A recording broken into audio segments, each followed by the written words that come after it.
Our next speaker is also somebody who's concerned with many of these similar issues, and so it's wonderful to have him here. I would introduce him as a very tall man with very tall ideas and very tall stories, but that would make me rude and him unreliable, so I'm going to find other ways of introducing James Crabtree. Before we introduce him, it's interesting that both James and Dr. Jalan are really looking at similar issues. What is holding India back from being the absolutely positive, celebratory story that it can be? And it's also interesting that in different ways and in different vocabularies and through different lenses, they have arrived at some very similar arguments and points of view.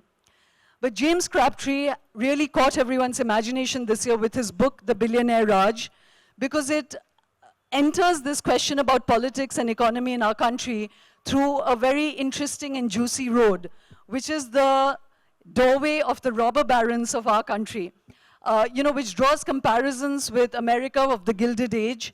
It's almost similar, the kind of escalated and accelerated rate of growth, and the kind of tycoon economics, or tycoonomics, as Catherine Freud has coined a phrase for the kind of economics that our country is seeing right now, this massive disparity.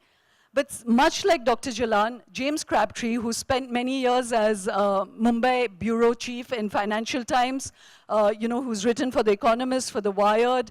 I think a dubious part of his CV is that he's also been part of the strategic unit for Tony Blair and for Gordon Brown. So he's a man of many hats, and he's now the professor of practice at the Lee Kuan Yew School of Governance. So there are many ways that James has been thinking about Asian economies and of India in particular. So it's interesting that despite all the work and all the journalistic work that he's put in, he comes away with a similar mood of optimism as Dr. Jalan puts out in his book. Do we deserve that optimism, or are they just hopeless utopians? To ask that question and to understand it, ladies and gentlemen, please join me in welcoming James Crabtree.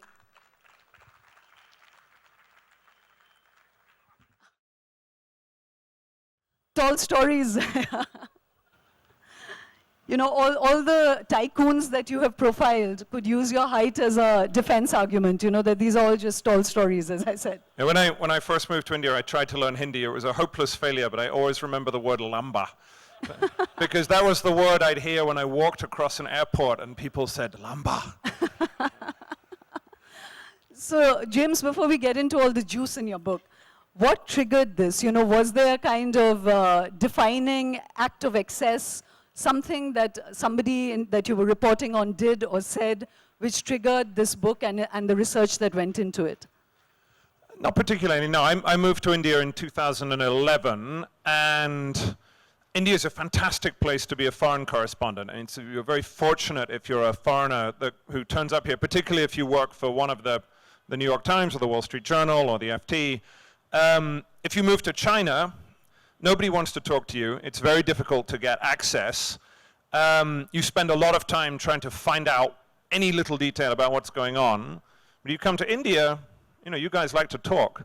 And there's this sort of myth that foreign correspondents in this country go out into the countryside to try and understand the essence of the nation.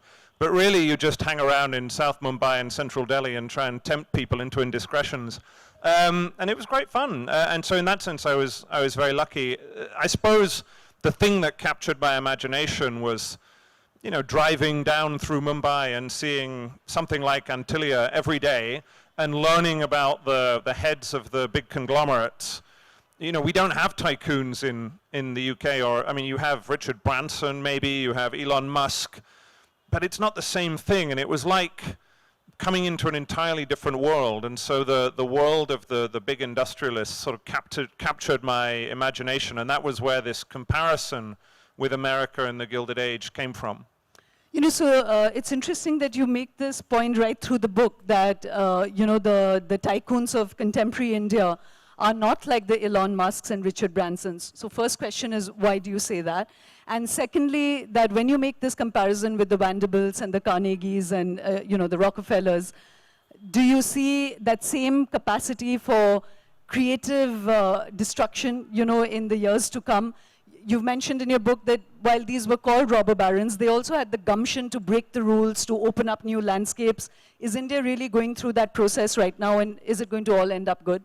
Yeah. So I think the first thing I should say is I'm not making the argument in the book that America in 1880 and India today are the same. People get very het up about this. It's not very helpful. I suppose the argument I'm making is that many countries have gone through a stage of early industrialization, and that includes, South Korea and Singapore in the mid-1960s, or Britain in the 1820s, and America in the 1880s, where you're moving from being an agrarian, poor economy to one that is a middle-income, middle-class economy. And in that moment, you have enormous creation of wealth, often very corrupt politics. And so while America in that period and India today are very different in all sorts of ways, there are these sort of attractive similarities. And yeah, as you say, if you look at America in the 1880s, the tycoon class was seen as complete scoundrels, incredibly corrupt, totally immoral, and they worked hand in glove with a political class that was also seen to be just irredeemably corrupt. And yet over time, both of those things changed. So first, our view of the tycoons, people now tend to see them as much more creative, energetic, sort of capitalists in a Schumpeterian way. But also, America reformed. And so the reason you mentioned that at the conclusion of my book, I say it's an optimistic book. I mean, I lived in India for 5 years. My son was born here. I have a great affection to the place. And I would like this book to be seen as a sort of, as a guest in someone else's house, but a contribution to a wider debate. But if America could, get from that situation, and South Korea could, and lots of other countries that have been in difficult early stages of industrialization, I don't see any reason why India can't do it either. But the argument I'm making is it's not going to happen by accident, and that's why you have to deal with some of the big structural issues that I raise in the book, like inequality or crony capitalism. I'd just like to share with you, he mentioned that he and his book are a guest in India. We seem to be doing well by him because it's been the second bestseller on the bestseller list at the airport, for many months. Second only, as I was walking through last night, to a book called The Subtle Art of Not Giving a Fuck. So if you're going to come second to any book, that would be the one you'd want to come second to. So, James, we'll come to the structural issues, but some of the juice first, as I said. Yep. You've profiled an array of interesting and colorful characters in the book, who you call the Bodyguards. First, why the phrase Bodyguards? And second, as you were examining all of them or looking at their lives and their entrepreneurship, were there some common characteristics that you arrived at which kind of makes them a certain class of people? Would you be able to define a bodyguard? So I don't know who coined the phrase bodyguard. It wasn't me, but I remember I arrived and I saw it within about a month of my arrival, and I remember thinking, that is a brilliant phrase. I'm going to keep that and keep using it. So I think I can claim to have popularized it, even if why did people use it? I think you have to go back to, the source of the book, the heart of it. I think people in India tend to understandably chart this journey that the country has been on from 1991. But my argument is really things changed in the middle of the 2000s. And this is a story that is not just to do with India, but about the whole world and the nature of globalization. That it was the middle of the 2000s, in the run-up to the Beijing Olympics, the time of the commodity supercycle, when globalization was absolutely at its zenith before the crash. There was tons of money sloshing around the world. That was when China was growing at 12%, and that was the moment that India's economy really began to boom. 2004, 2005, until the financial crisis, that 5-year period. Still, today, we are living with the mistakes that were made in that period. All of the debt, all of the bankrupt companies, the bankrupt banks, the crony capitalism, the aftershocks of that 5-year boom we're still kind of coping with it. And in that 5-year boom, it was very realistic to say there is a risk that India is going to become like Russia. Raghuram Rajan gave speeches asking about this. There was this sense that the billionaires had become so powerful, and that the balance between Mumbai and Delhi, if you want to think about it that way, was tilted so far in favor of Mumbai that it was plausible that India was going to become a kind of Russian-style kleptocracy. And hence, people started talking about oligarchs like the Russian-style oligarchs. And I think for all of the challenges that India faces, one of the good things that's happened over the last 10 years is that threat of some sort of oligarchy has clearly receded under Modi after the financial crisis. You know, the tycoons made a huge mess of it. They're licking their wounds, and so that has kind of stopped. You asked me the second question, which is what links these tycoons. I mean, it's interesting. So clearly, in one hand, we're talking about something that you're all familiar with, which is they're always men, but you know, rich men who head industrial conglomerates, typically in heavy industry sectors. You know an Indian tycoon when you see it. But I suppose the thing that really interested me, I didn't want to be sort of super critical or super praiseworthy. I was interested in what made these people tick. And so the most fun story in the book is when I go and visit Vijay Mallya in his home in London. And the thing that has got most of the attention is the story about Vijay Mallya's golden toilet. One of my rules of journalism is wherever you are, whoever you're interviewing, always visit the toilet. Because it tells you something interesting about an institution, how much care they give to a room that no one else is meant to see. So if you go into the finance ministry in North Block, the toilets are terrible. You know, if you go into the Reliance headquarters, the toilets are okay. And if you go to Vijay Mallya's house, the toilet is spectacular. So I excused myself sort of 1.5 hours through this epic 4-hour interview that I had with him one afternoon where he clearly had nothing very much better to do, and walked into this gold vision with a gold toilet seat and gold toilet room holder, thankfully not gold actual toilet paper. And I suppose, so that is the lavish side, but the thing that was interesting about Mr. Mallya, who I'd never met before, you know, he felt very sort of doubtful and hemmed in.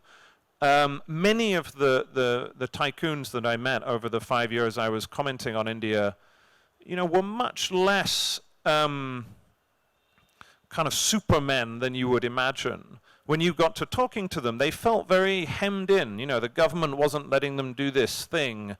They had all these obligations. They were worried about their children, who was going to take over the family shop. What was the RBI doing? It never really. They felt on the one hand that they could do remarkable things. If you were an industrialist, let's say Naveen Jindal, who I profile in the book, it was clear that he felt he could do things that his father could never have done. He could achieve production of steel mills and whatever it might be. But there was a sort of sense of doubt that I found very interesting when you interviewed them, a sense of kind of weakness. And that was, in a sense, what made them, to my mind, interesting and human. You know, it's very interesting you say that, and I would love to look at that a little deeply. But before that, Professor Arun Kumar, who's been tracking the black economy for the longest time, had a very interesting anecdote to talk about the Indian psyche. He said this is the only country where both Mukesh Ambani and the fruit seller on the street feels that they've been badly done by. So even Mukesh Ambani feels that the heavens aren't kind to him. Just as you said, Naveen Jindal doesn't feel the heavens are kind to him and the government is not kind to him. It seems like a tall story, But when you examine that sense of doubt further, is that really because entrepreneurship here is difficult?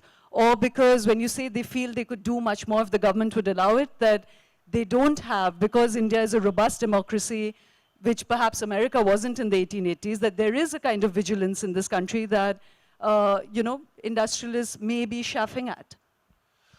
I mean, I think India is a really difficult place to do business, right? I mean, so another reason for optimism about the Indian economy is that you meet these captains of industry, and they're not, these are clever people. They know how to run businesses. Some of them, the less reputable ones, might get an extra yard of pace by working their political contacts. But this isn't Russia. It's not like there are many people in Indian business who are completely hopeless and just being kept afloat by the fact that they know a minister. I mean, that's not how it works. It's a ruthlessly competitive market. And so doing business here is difficult and complicated, right? I mean, the job of a traditional Western chief executive is far less complicated than at the head of an Indian conglomerate, where you have obligations to your workers, your family, your region, sometimes your caste, that you have this web of obligations that are very different from what you would have in the West. On the other hand, you're quite right. I mean, these people are scared of the government because the government can act vindictively, the government can go after you.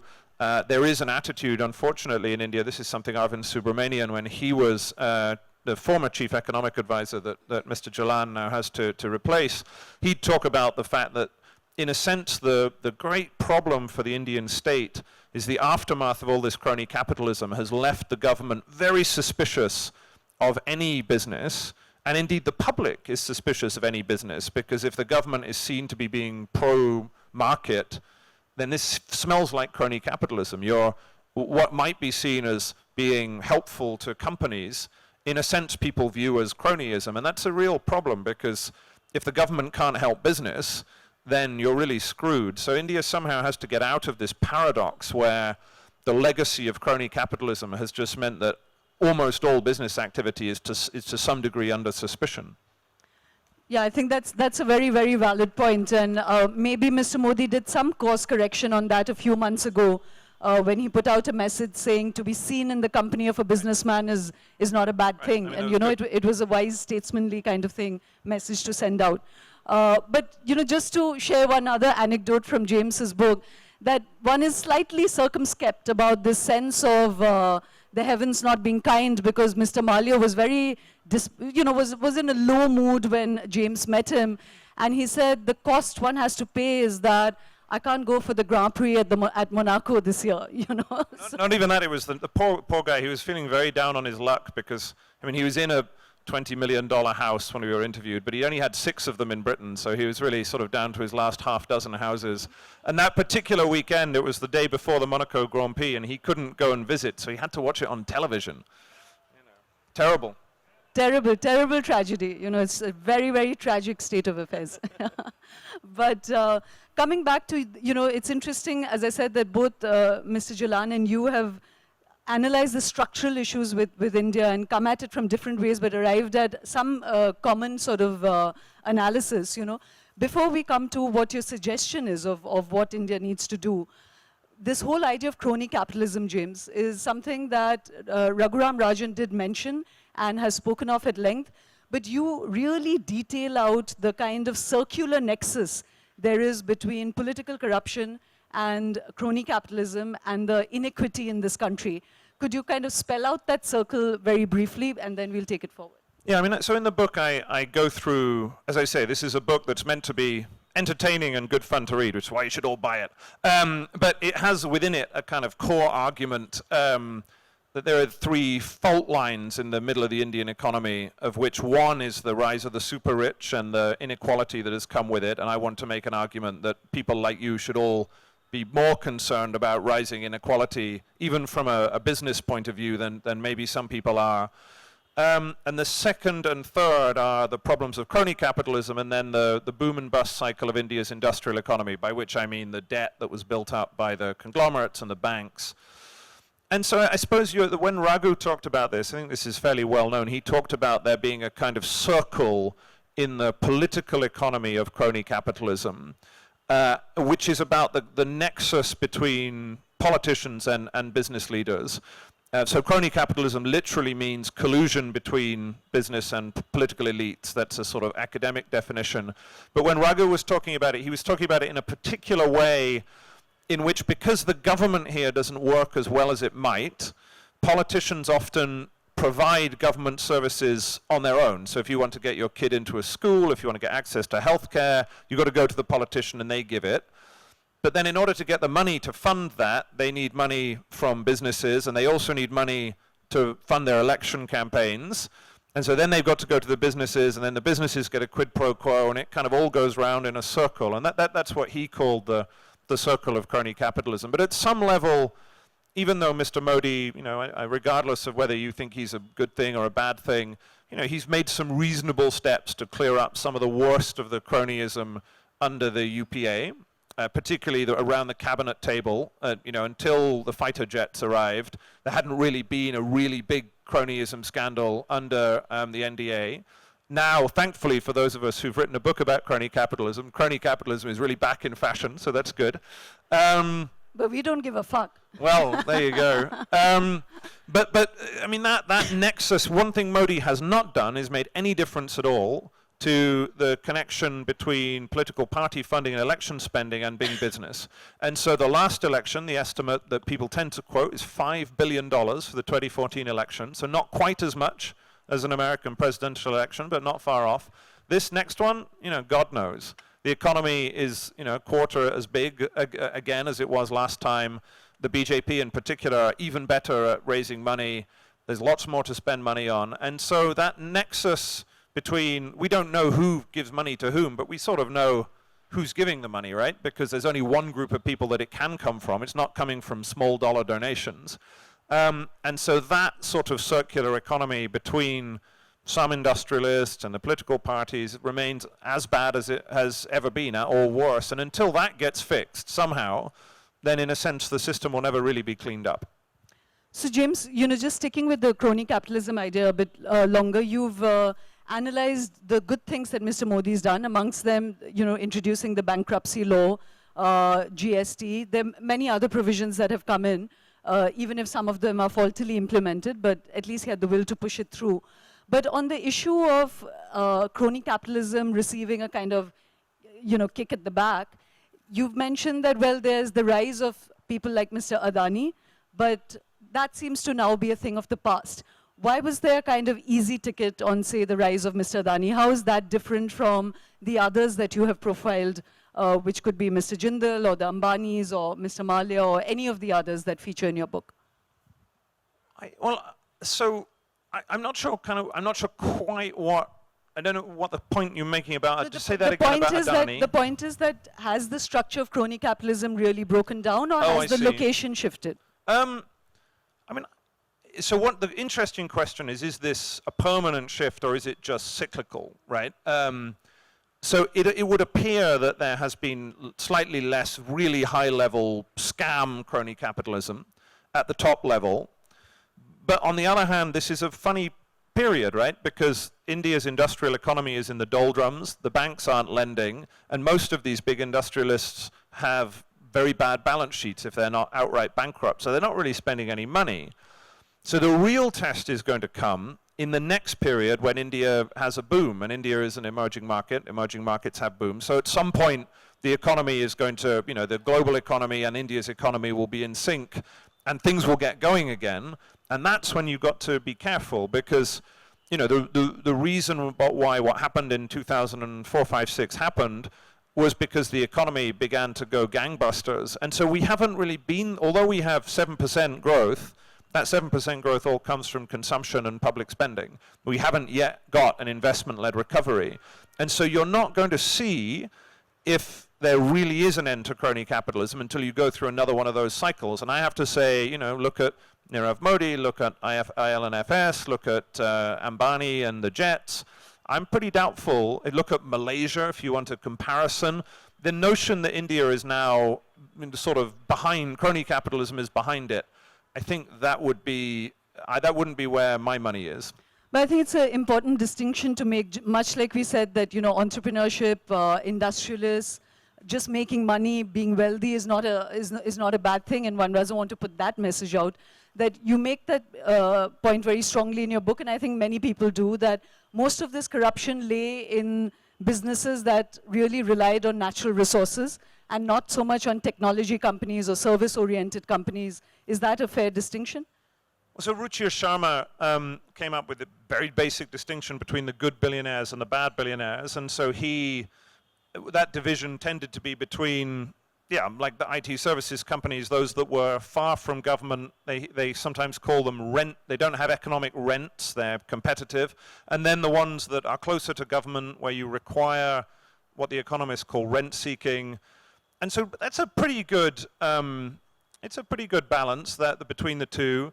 But, I can think of generic pharmaceutical companies or the odd IT company that have also had huge cronyism scandals. So it's not like there's a perfect division. But again, typically, the reason to be optimistic in India is you have a section where you have a lot of crony capitalism, but you also have plenty of industries that tend not to have it. And whether that's the new IT startups or the old IT startups or the automotive industry or whatever, or most of the new financial services with current exceptions, but, you know, sort of Uday Kotak or whoever, you know, there's plenty of bits of the Indian economy that one can be very proud of, that are highly competitive, world-class, you know, and that's the bit you want to grow and protect while you sort out the other bit. So it's interesting, James, that in addition to the economy and to the political class, your book really examines the media, you know, as the, and you, of course, have a chapter on Arnab Goswami and others as well. What is your analysis of the state of Indian media, you know? Is this, is the media an institution as it should be? On a scale of 1 to 10, where would you place Indian media? And now you know you're on the hot spot. Ah, that's true. Well, as a recovering journalist, I mean, I love the Arnab chapter in the book. The best chapters in the book, the Vijay Mallya, Naveen Jindal, Arnab, they're the sort of, these are the most interesting characters. And I got to know Arnab reasonably well, and I was always sort of captivated by this weird contrast between the guy on stage, who was this sort of demagogue, and then the guy off stage, who was sort of softly spoken and thoughtful and did a master's at Oxford, and who, you know, was very quiet. And I just found this a very curious mixture, and so I got to know him, and I went to visit his studio, followed him around for a bit. And so let me take a different step back before I get to the bad thing. So I live in Singapore, and I think you can then see where I'm going with this, which is that, you know, you criticize the Indian media at your peril. I mean, I used to sit in South Mumbai, and I used to get, you know, like 6 newspapers delivered to my house every day for almost no money, which were, you know, reasonably high quality, and they helped me a lot in my job. The Indian media reflects very well, I think, to almost anywhere else in Asia. In East Asia, the media is timid, it's quasi-controlled by the government. You know, I'd much rather have the Times of India, for all of its fault, than the Singapore Straits Times. And so I think you have to start from a position that India's free media is a strength, right? It's something to be proud of. But, and this is, I think, where you want me to go, I mean, I agree that there are a number of trends in Indian media that are really rather worrying, and so some of that is to do with Arnab and his, like, the TV revolution, everyone yelling at each other. You know, that's a problem. Part of it is to do with social media, where Indian Twitter in particular is even more of a swamp than Western Twitter, even though, you know, over the last week or two we've seen a really positive side of Indian social media as they've been kind of going after the Me Too business. But nonetheless, day to day, Indian social media is very damaging, and there really is a sense, not just in India, but all over Asia. Look at Sri Lanka, look at Myanmar in particular, that when you add social media on top of early industrializing societies with weak institutions, it can begin to do a lot of damage. And so that's a problem. And then the third problem is business models. I used to work for the Financial Times. I mean, I know the tsunami that is coming to your media industry. We barely survived, and we're lucky. Like, we're a rich media organization that has rich customers, lots of watch adverts. A lot of very high quality Western media barely made it through that first wave of the digital revolution. And I look around the media ecosystem here, and I see a lot of heritage print publications in particular that are not at all prepared for a generation of users who only want to look at things on their smartphone, and who, you know, this is a really existential moment for quality media institutions. And so those three things, the hurly-burly of network TV commentary, social media, and media business models, I think are, you know, real reasons to be worried. Wow, time is moving fast. No, but listen, when you said that Western social media, you know, Indian social media compares badly, I said, with Mr. Trump presiding over Western Twitter, you know, the swamp can't get worse. But let's just, literally again in 2 minutes, because the central thesis of your book strangely segues in with Dr. Jalan's central concern, which interested me, was that both of you arrive at, if India has to make it to this optimistic story, you have to fix what you call state capacity, you know, to deliver a welfare state. I found that very interesting, because inequity is the heart of your book.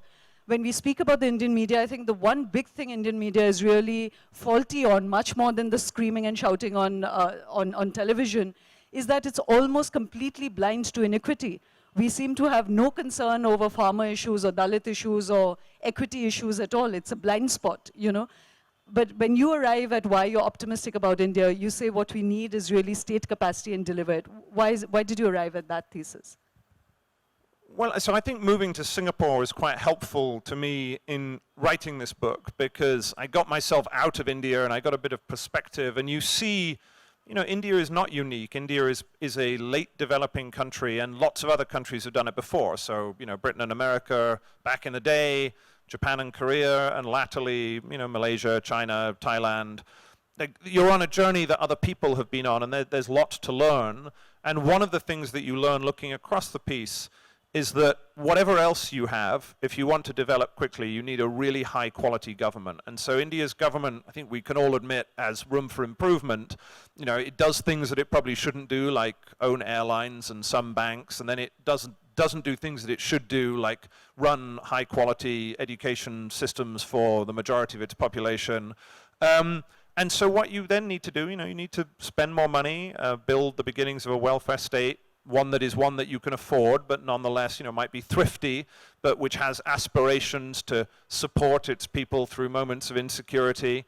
You know, you pay your civil servants more, you try and stop petty bribery in the police. There's all sorts of things. If you look at other countries around Asia, these are the steps that they've taken. And so having a high quality public administration, in a sense, you know, the left in India has to get over its fear of markets, and the right has to get over its fear of government. You have to leave behind this notion that government is bad because of the license Raj, because no country, not Taiwan, not Hong Kong, not Korea, not Japan, no country that has developed quickly has managed to do it with a sort of sclerotic, underfunded government. You need a high quality, adaptable state if you are going to achieve your ambitions. And so I think that's something that, you know, in a sense, Mr. Modi, I think, kind of gets part of that agenda. It's one of the things I quite admire about him. And so that's what I mean by state capacity. And it's, you know, it's an important thing to end on.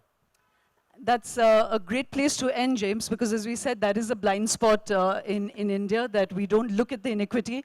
We look at it sometimes as a social issue, but not as an intrinsic economic issue, you know, and our own economic self-interest lies in creating more equitable growth. It's interesting, we had Montek Singh Ahluwalia at Algebra a couple of years, I mean, in the beginning of 2016, and when we asked him to rate his government, he rated himself pretty well on GDP and all of that, but on inclusion, he gave his own government 3 on 10, and that was a government that at least put some progressive legislations out, but that's the level of blind spot that we have. So it's interesting that both Dr. Jalan and you, after all that research you've put in, you both arrived at the need for a very robust and efficient welfare state. Thank you very much, James, for making the time to come here, and thank you for your book. As I said, it's a juicy book. Vijay Mallya's only one little detail in it. It's number 2. Let's be good hosts and drive it up to number 1 position. Thank you very much. We're going to take just a 20-minute break, and then we'll be back with Shobha Mudgal. Thank you.